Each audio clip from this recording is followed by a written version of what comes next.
Hello, my name is Ismail Obala. I will be your guide through this course entitled Practical Natural Language Processing.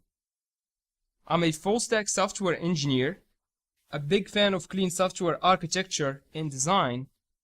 One of my favorite books is Clean Code by Robert C. Martin.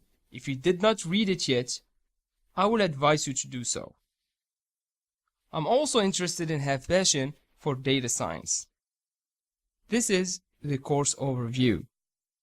If you are here, then that means that you are either wondering about how computers are able to understand human language, well, not fully understand it, but currently they are learning and adapting.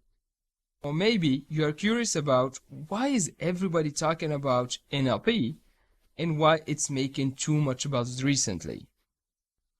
Or simply because your boss asks you to build something that requires some NLP magic in it.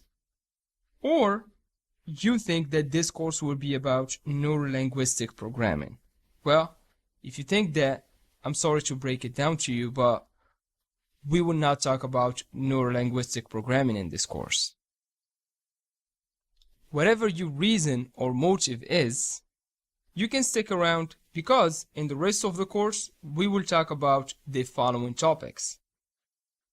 First, with a section called Getting Started with NLP, we will define NLP and hopefully answer some of the questions that you might have about it. We'll talk about some of the tools and libraries available currently, and also some of the real-world application where people are using natural language processing. After that, we will move into a section called Dive into NLTK, which stands for Natural Language Toolkit. At this stage, we will be familiar with NLP, so it's time to practice and start coding. We will go over practical examples with tokenization, power of speech, and also we will apply TF-IDF, which stands for Term Frequency and Verse Document Frequency. Once we are done discovering NLTK, we will build a sentiment analyzer, one of the common applications of NLP. Sentiment analyzers are used to define the emotions or the feeling that someone put into a text.